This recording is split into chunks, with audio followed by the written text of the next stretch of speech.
হিন্দুদের কালচারের সাথে আমাদের কি সম্পর্ক?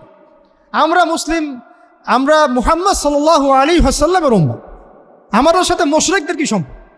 আমাদের সাথে ইহুদিদের কি সম্পর্ক? আমাদের সাথে খ্রিস্টানদের কি সম্পর্ক থাকতে পারে? আমরা কেন ওদের সংস্কৃতি গ্রহণ করি? কিসের জন্মদিন, কিসের মৃত্যু দিবস, হ্যাঁ, কিসের এসব গায়ে হলুদ, কিসের এসব বউ ভাত, এগুলো কি? এগুলোর সাথে আমাদের কি সম্পর্ক?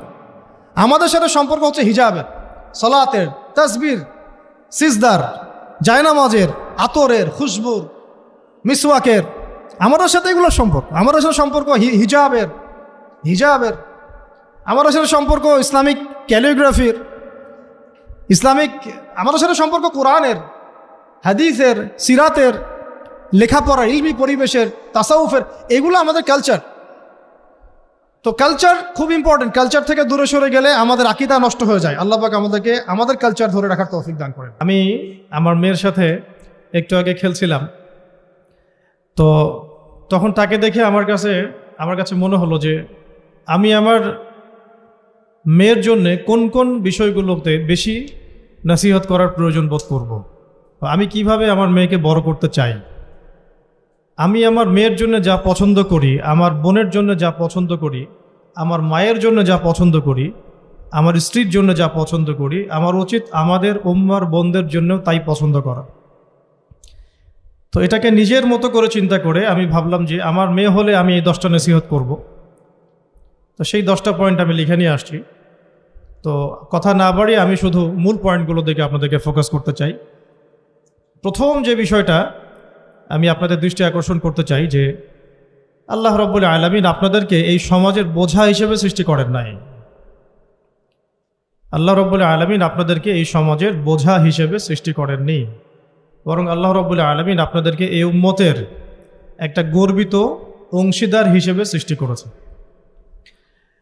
আদম আলাইহিস সালাম যখন জান্নাতে ছিলেন তখনও তার কাছে হৃদয়ের মধ্যে কিছুটা শূন্যতা অনুভব হয়েছে, যেটা আল্লাহ রাব্বুল আলামিন হাওয়া আলাইহিস সালামকে দিয়ে পূর্ণ করেছেন।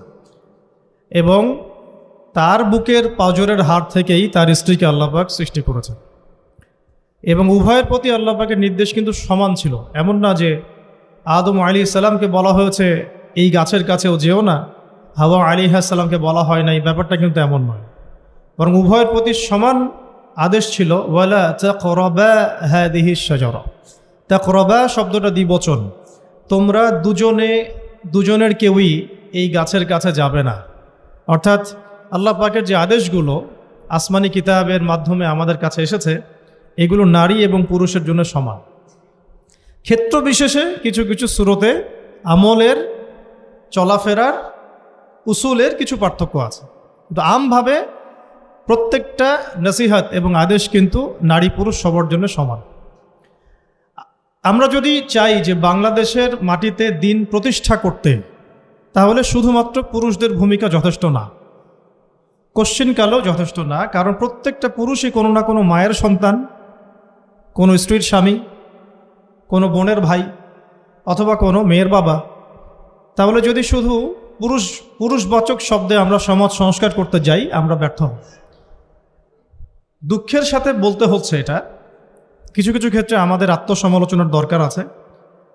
আমরা পুরুষদের মধ্যে যে পরিমাণ মেহনত করছি এবং করার পরিকল্পনা করছি, তার 50% আমরা মেয়েদেরকে নিয়ে ফিকির করছি না। যে কোনো দিনই বোন যদি হেদায়েতপ্রাপ্ত হন আল্লাহর পক্ষ থেকে, তারপরে সে যে পড়াশোনা করবে, এই পড়াশোনা করার মতো উপযুক্ত প্রতিষ্ঠানও আমরা তাদেরকে দিতে পারি না। নিরাপত্তা, পর্দা এবং সহজলভ্যতা, যে সহজেই সে জ্ঞান শিখবে নিরাপত্তার সাথে, পর্দার সাথে, বাসার কাছাকাছি, মাহরামদেরকে সাথে নিয়ে, এমন পরিবেশ কিন্তু হাজারে একটা মেয়েও পাচ্ছে বলে আমার মনে হয়। তো এই অবস্থা চলতে থাকলে আমরা ইসমাইল আলাইহিস সালামদেরকে জন্ম দিতে পারবো না।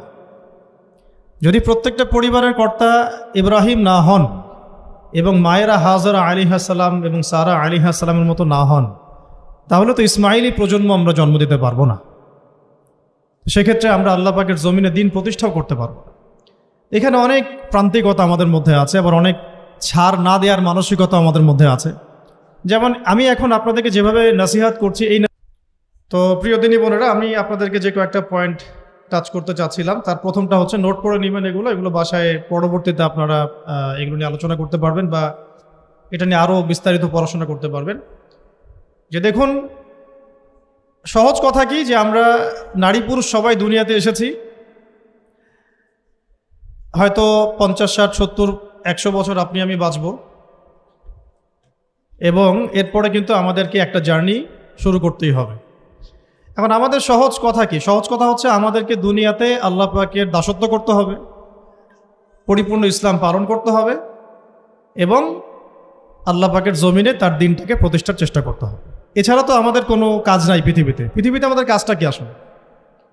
এই পৃথিবীতে আমাদের কাজটা কি? 1 নাম্বার হচ্ছে আল্লাহ পাককে চিনতে শেখা, আল্লাহ পাকের সামনে আত্মসমর্পণ করা, তার নবীর সুন্নতগুলো মেনে চলা, হালাল খাওয়া, একটা আদর্শ পরিবার গঠন করা, সন্তানদেরকে মানুষ করা, দিনের দাওয়াতের কাজ করা, এবং দিনটাকে আল্লাহর জমিনে প্রতিষ্ঠার চেষ্টা করা। এছাড়া কি আমাদের কোনো কাজ আছে পৃথিবীতে? বাকি যে কাজগুলো সেগুলো আনুষঙ্গিক, এবং সেগুলো ইবাদত হিসেবে গণ্য হবে যদি আল্লাহর জন্য হয় এবং রাসূলের তরিকায় হয়। যেমন কেউ যদি ঘুমায়, ঘুমানোর কাজটাও তো ইবাদত, যদি সেটা রাসূলের তরিকা মোতাবেক হয়। সিম্পল। খাওয়া দাওয়া করা, আমরা আমাদের চাহিদায় খাই, কিন্তু এটাও ইবাদত হিসেবে গণ্য হবে যদি খাওয়ার সুন্নাতটা আমরা ঠিকমতো আদায় করতে পারি। তাহলে প্রতিটা কাজই সুন্নাত এবং ইবাদত হবে যদি আমরা সেটার তরিকা ঠিক রাখি। মূল কাজগুলো কি? মূল কাজগুলো হচ্ছে যে, আবার বলতেছি, মূল কাজগুলো হচ্ছে 1, এই পৃথিবীতে আল্লাহকে চেনা, আল্লাহকে চিনতে শেখা। 2, আল্লাহ রাব্বুল আলামিনের সামনে শর্তহীন আত্মসমর্পণ, শর্ত সাপেক্ষে না, একদম নিঃশর্ত আত্মসমর্পণ। 3, আল্লাহ পাকের সমস্ত হুকুম আহকামগুলো মেনে চলা। 4, রাসূলুল্লাহ সাল্লাল্লাহু আলাইহি ওয়াসাল্লামের আদর্শ প্রত্যেকটা কাজে বাস্তবায়ন করা, সুন্নতের উপর থাকা। 5, হালাল খাওয়া। 6, আদর্শ পরিবার গড়ে তোলা।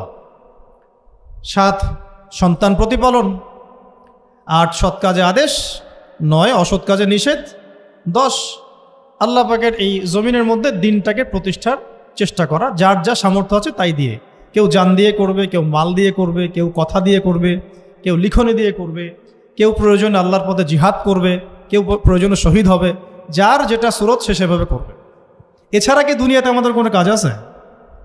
এই কাজগুলোর মধ্যে, এই কাজগুলোকে যদি আমরা বাস্তবায়ন করতে পারি তাহলে দুনিয়াতেও সফল হব ইনশাআল্লাহ, পরকালেও জান্নাতে যাব ইনশাআল্লাহ। এই তো, এই কাজগুলো যদি আমরা বাস্তবায়ন করতে পারি দুনিয়াতেও সফল হব ইনশাআল্লাহ এবং পরকালেও জান্নাতে যাব ইনশাআল্লাহ। এক্ষেত্রে এই গন্তব্য হাসিল করার জন্যে যে কাজটা সবার আগে দরকার, এতক্ষণ যেগুলো বললাম, এই গন্তব্যটা হাসিল করার জন্য সবার আগে যে কাজটা দরকার সেটা হচ্ছে সেটা হচ্ছে শরিয়াতের একটা ন্যূনতম জ্ঞান অর্জন করা। শরিয়াতের ন্যূনতম একটা জ্ঞান অর্জন করা। শরিয়াতের ন্যূনতম জ্ঞান বলতে আমি কি মিন করছি, কি বোঝাচ্ছি? আমি বোঝাচ্ছি কমপক্ষে আপনাকে বিশুদ্ধ করে কোরআন তেলাওয়াত করা শিখতে হবে, 1 নাম্বার। এর সাথে আপনাকে আরবি ভাষা কিছুটা হলেও শিখতে হবে যাতে আপনি কোরআনটা বুঝতে পারেন। 3 নাম্বার হচ্ছে হাদিস শাস্ত্র পড়ার যোগ্যতা আপনাকে অর্জন করতে হবে, মানে হাদিস পড়াশোনা করতে হবে। 4 নাম্বার নবী সাল্লাল্লাহু আলাইহি ওয়াসাল্লামের পবিত্র সিরাত অর্থাৎ জীবনী, এটা আপনাকে পড়তে হবে। মনে থাকবে তো? লিখে নেন। 5 নাম্বার হচ্ছে, 1 নাম্বার কি বলেছিলাম? বিশুদ্ধ কোরআন তিলাওয়াত। তারপরে বলেছি আরবি ভাষা শিক্ষা করা। তারপরে বলেছি হাদিস পাঠ। তারপরে বলেছি সিরাত পাঠ। 5 নাম্বার হচ্ছে আকীদা বিশুদ্ধ করা। আকীদা বিশুদ্ধ করা। আকীদার অনেক কিতাব আছে এবং আকীদার আর অনেক দার্সও আছে, এটা নিয়ে আমরা পরে আলোচনা করব ইনশাআল্লাহ। 6 নাম্বার হচ্ছে আপনার ইসলামের ইতিহাস পড়াশোনা করতে হবে, ইসলামের ইতিহাসটা পড়াশোনা করতে হবে। 7 নাম্বার হচ্ছে ইসলামিক অর্থনীতি পড়াশোনা করতে হবে, ইসলামী অর্থনীতির জ্ঞান রাখতে হবে। 8 নাম্বার ইসলামিক পারিবারিক জীবন ব্যবস্থার জ্ঞান অর্জন করতে হবে, ইসলামিক পারিবারিক জীবন ব্যবস্থার জ্ঞান অর্জন করতে হবে। 9 নাম্বার সন্তান প্রতিপালন কিভাবে করতে হয়, ইসলামিক প্যারেন্টিংয়ের জ্ঞান অর্জন করতে হবে। 10 নাম্বার হচ্ছে যে ফিকহের জ্ঞান অর্জন করা। ফিকহ মানে হচ্ছে তুলনামূলক যে মাসলা মাসাইলগুলো না জানলে আমরা আমল করতে পারবো না, এই মাসলা মাসাইলগুলো জেনে নেওয়া, যেটাকে আমরা বলি যে ফরজে আইনের জ্ঞান, ফরজে আইনের জ্ঞান। তাহলে এখানেও 10টা পয়েন্ট বের হয়ে আসলো, তাই না? তাহলে আমার সাথে একটু রিপিট করেন। প্রথমে বলেছি ইলম অর্জনের ক্ষেত্রে আপনাকে কোরআনের আগে কোরআন দিয়ে শুরু করতে হবে। মানে কোরআন যিনি তেলাওয়াত করতে পারেন না তিনি হতভাগা। মুসলিম পরিবারে জন্মগ্রহণ করেও যিনি কোরআন তেলাওয়াত করতে পারেন না, আমি মনে করি না এই পৃথিবীতে তার চেয়ে হতভাগা কেউ আছে, আমি মনে করি না। মানে কোরআনের সাথেই সম্পর্ক নাই, মানে আল্লাহর কিতাবই সে তেলাওয়াত করতে পারে না, তো সে এই পৃথিবীর সম্পদ নয় বরং বোঝা। আল্লাহ পাক আমাদের সবাইকে আল্লাহর কিতাব শেখার তৌফিক দান করেন। এক নাম্বার, এখান থেকে শুরু হবে পড়াশোনা। আগেই একটা আদনান ভাইয়ের বই নিয়ে নিলাম, আগে একটা অমুক স্কলারের বই নিয়ে নিলাম, আগে একটা তমুক স্কলারের বই নিয়ে নিলাম, এভাবে পড়াশোনা শুরু করতে হয় না। পড়াশোনা শুরুটাই হবে আপনার কোরআন থেকে, সব বন্ধ, আগে কোরআন তেলাওয়াত থেকে শুরু করতে। তারপরে আপনি আরবি ভাষায় আসবেন, হাদিস পড়বেন, সিরাত পড়বেন, ইতিহাস পড়বেন, অর্থনীতি পড়বেন, আস্তে আস্তে পড়বেন। এভাবে ফিকহের জ্ঞান, আকীদার জ্ঞান, সন্তান প্রতিপালন, ইসলামিক এই জীবন ব্যবস্থা বা পারিবারিক জীবন ব্যবস্থার জ্ঞানগুলো অর্জন করা। তো ইনশাআল্লাহ আমরা এই জ্ঞানগুলো অর্জনের চেষ্টা করবো তো ইনশাআল্লাহ। এখন কঠিন প্রশ্ন হচ্ছে, এখন আমি তো বললাম একটা তাত্ত্বিক কথা বললাম, এখন আপনিও জানেন আমিও জানি, এইটা আপনি এখন কিভাবে করবেন, কিভাবে করবেন, সম্ভব কিনা আপনার পক্ষে?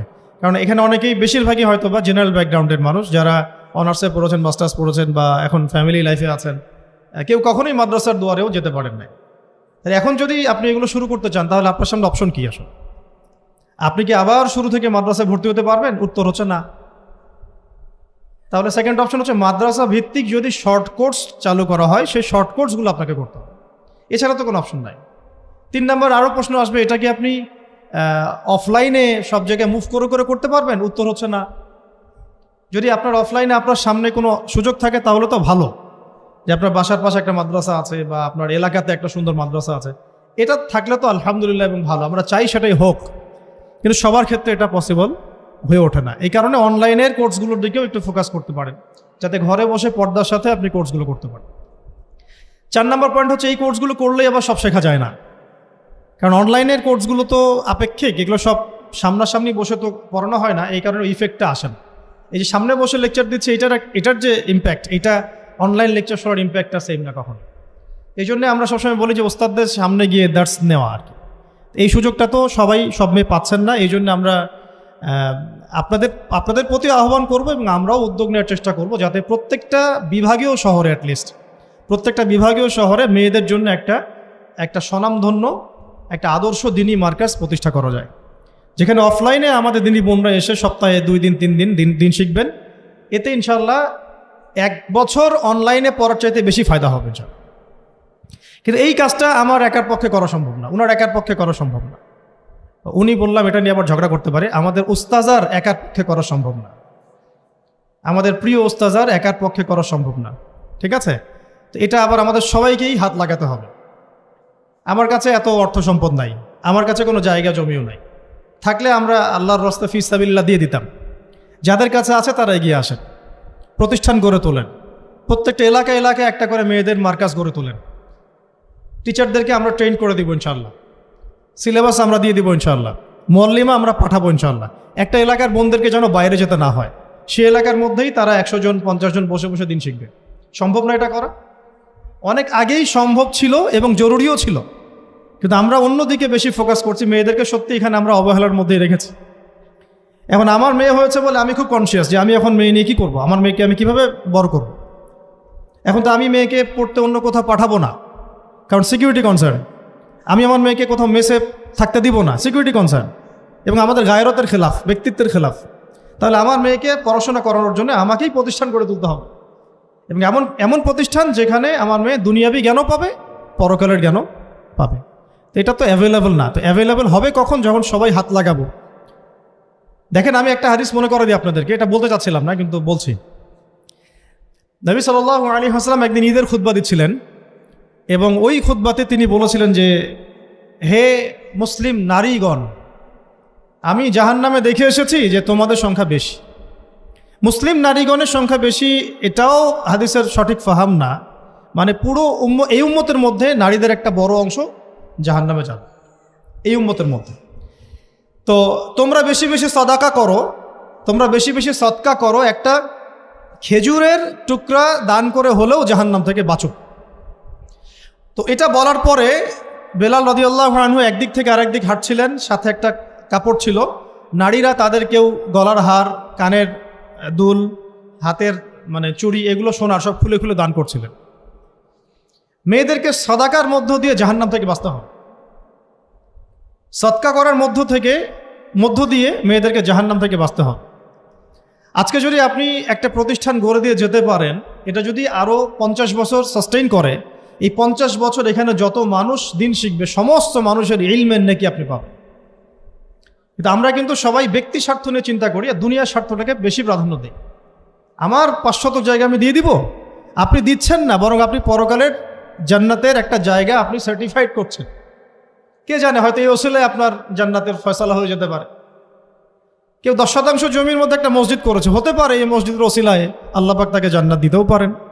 কেউ একটা মাদ্রাসা প্রতিষ্ঠা করেছে, এখানে হাজার হাজার স্টুডেন্ট পড়াশোনা করছে, কে জানে হয়তো এই ওসিলায় আল্লাহ পাক তাকে পরকালে জান্নাত দিতে পারে। তো সাদাকা, এগিয়ে আসা এবং শিক্ষা খাতে নিজেদের জানমাল অর্থ সম্পদকে ব্যয় করা আমাদের একার পক্ষে এখন আর এগুলো সম্ভব না। হ্যাঁ, যদি আমার কাছে রাষ্ট্রীয় কোনো ক্ষমতা থাকতো বা শিক্ষা বিভাগের কোনো ক্ষমতা থাকতো, তাহলে প্রত্যেকটা মসজিদ ভিত্তিক আমরা মেয়েদের আলাদা শিক্ষার ব্যবস্থা করতাম। মসজিদ ভিত্তিক, প্রতিষ্ঠানের প্রয়োজনই নাই, মসজিদের মধ্যে একটা আলাদা কর্নার করে ফেলা যায় মেয়েদের জন্য স্বতন্ত্র, এখানে কোনো পুরুষের এন্ট্রেন্সই থাকবে না। মেয়ে শিক্ষিকা, মেয়ে ভলান্টিয়ার সবই মেয়ে, এবং ওস্তাদদেরকে দিয়ে এখানে ফরজে আইন থেকে শুরু করে তাদেরকে একদম মৌলানা পর্যন্ত পড়ানো সম্ভব। উদ্যোগ নেওয়া হয় নাই বিগত 30 বছর 40 বছর। তো ইলম অর্জনের পথে আবার এরকম প্রতিবন্ধকতা আসবে, সেগুলোকে ফেস করার বা সেগুলো সলভ করার জন্য আমাদেরকে কিন্তু ফিকির করতে হবে। আর এই ফিকিরটা একজন দুজন মানুষের কাঁধে চাপিয়ে দিয়ে আপনি কিন্তু দায়মুক্ত হতে পারবেন না। যেমন আজকে সেমিনার এখানে করেছি, আপনারা চাইলে কিন্তু এই ধরনের সেমিনার আপনাদের এলাকাতেও করতে পারেন, সেখানে গেস্ট হিসেবে তাদেরকে ডাকতে পারেন। দাওয়াতের মেহনত শুরু হয়ে গেল। যদি বসে থাকেন যে প্রত্যেক 2 মাস পর পর ওস্তাদারা আয়োজন করবেন এবং আমরা যাব, তো এটা তো তখন এককেন্দ্রিক কাজ হয়ে গেল, তার রেজাল্টটা কিন্তু মানে সামান্য রেজাল্ট পাবেন আপনি। আর যদি সবাই হাত লাগান, রেজাল্টটা বেশি হয়। তা আমি আপনাদেরকে উদ্বুদ্ধ করতে চাই যে দিনের পথে আপনারা দাওয়াতের মেহনতে নেমে আসেন, এমনকি দিন প্রতিষ্ঠার সংগ্রামে আমাদের পাশে দাঁড়ান। কিন্তু এর আগে যোগ্যতা অর্জন করেন, যোগ্যতাটা ইলমি যোগ্যতা। আল্লাহ পাক আপনাদেরকে বোঝার তৌফিক দান করেন।